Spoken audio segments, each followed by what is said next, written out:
हम तैयार हैं। चीन की हर हिमाकत को मिलेगा करारा जवाब। एलएसी के हर मोर्चे पर जवान तैयार हैं।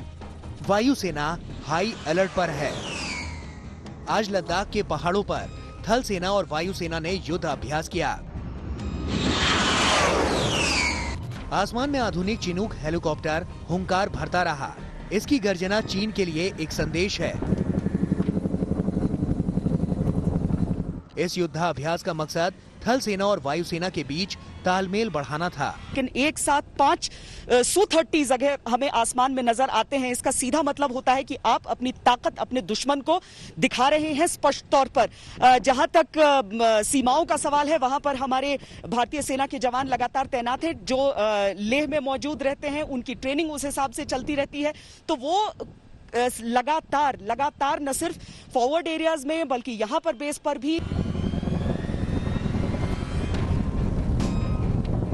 इस समय लद्दाख क्षेत्र में भारतीय सेना और वायुसेना का एक बड़ा युद्धाभ्यास 11,500 फीट की ऊंचाई से 16,500 फीट की ऊंचाई तक चल रहा है। इसमें भारतीय वायुसेना के सुखोई 30 MKI अत्याधुनिक लड़ाकू विमान हिस्सा ले रहे हैं। साथ ही साथ इसमें सेना की रसद सामग्री और सिपाहियों को तेजी से एक जगह से दूसरी जगह ले जाने के लिए C-130J हर्क्यूलिस और अलग अलग मालवाहक विमान भी हिस्सा ले रहे हैं। चिनूक हेलीकॉप्टर, मी-17 हेलीकॉप्टर, वो सब इसका हिस्सा है। लड़ाकू विमान इसलिए ताकि दुश्मन अगर प्रयास भी करे तो वो हमारे सिपाहियों तक न पहुंच पाए। इसीलिए जो सुखोई 30 है एयर डोमिनेंस फाइटर्स, वो एक सुरक्षा का पूरा घेरा आकाश में बनाए हुए हैं। चीन की चालबाजी को अब हल्के में नहीं लिया जा रहा। सैटेलाइट तस्वीरों से चीन की पोल खुल गई। अब ड्रैगन की हर दगाबाजी से निपटने की तैयारी की जा रही है। सेना प्रमुख 2 दिनों के लद्दाख दौरे से दिल्ली लौट चुके हैं। आज जनरल नरवणे ने अपने दौरे की जानकारी रक्षा मंत्री को दी। लद्दाख के दौरे पर सेना प्रमुख LAC संघर्ष में जख्मी जवानों से मिले और फिर फॉरवर्ड फ्रंट पर जाकर जवानों का हौसला भी बढ़ाया।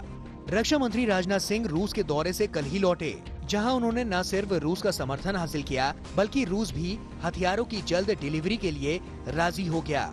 लेह से गौरव सावंत के साथ आज तक ब्यूरो। एक तरफ लद्दाख में सेना तैयार है, दूसरी तरफ सरहद के इलाकों में विकास के काम में तेजी लाई जा रही है।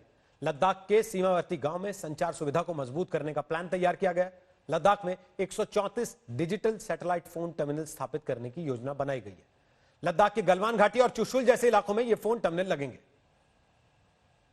लद्दाख में खासकर जो लाइन ऑफ एक्चुअल कंट्रोल से लगते हुए इलाके हैं, वहां पर भी मोबाइल टावर्स लगाने की बात हो रही है। बहुत लंबा डिमांड था यहां पर और बहुत लंबी लड़ाई यहां पर लड़ी जा रही थी इसके लिए। लेकिन सोचिए कि आज DBO और उसके साथ ही गलवान वैली, हर जगह अगर इस तरह की चीजें हो तो क्या होगा। एग्जीक्यूटिव काउंसिलर जो लेके हैं वो हमारे साथ हैं। बहुत लंबी लड़ाई लड़ी है, लेकिन ये तो सीधे सीधे चुनौती है चीन को। जी बिल्कुल, क्योंकि ये हम पिछले 8-10 साल से वेट कर रहा था कि USOF के तहत मोबाइल सैंक्शन कभी नहीं हुआ था लद्दाख में। तो ये जो 24 मोबाइल टावर और 54 टोटल लेह और करगिल दोनों के लिए जो सैंक्शन हुआ, उससे बहुत ज़्यादा जो अनकनेक्टेड विलेजेस है वो कनेक्ट हो जाएंगे। जी, मतलब हम ये समझें कि जितनी इम्पोर्टेंट सड़कें यहाँ पर बॉर्डर तक बनाना, उतना ही इम्पोर्टेंट कि बॉर्डर के एरिया के लोग कनेक्ट भी हो सकें फोन से। जी बिल्कुल, क्योंकि अभी यहाँ लेह डिस्ट्रिक्ट में और 24 तो सैंक्शन हो गया है, और भी 25-30 और ज़रूरत है, क्योंकि यहाँ पे हर विलेज में एक मोबाइल टावर ज़रूरत पड़ता है। यहाँ पे और भी अनकनेक्टेड विलेज बहुत है, जैसे यहाँ पे लिंगशेट जैसा है, क्यूमरका जैसा है, बॉर्डर्स के कुछ इलाका है जहाँ पे अभी भी नेटवर्क की बहुत नेटवर्क नहीं है, वहाँ पे प्रॉब्लम है। तो ये USOF अभी जो सैंक्शन हुआ है उसमें भी बहुत सारे जो एरिया है वो कवर नहीं हो पा रहा है। तो मेरा गवर्नमेंट से यही रिक्वेस्ट है, पहले से हम रिक्वेस्ट करते आ रहे हैं कि अब उसका सैंक्शन हो जाना एक और ऐसे टाइम में जब इतने टेंशन पीक पर।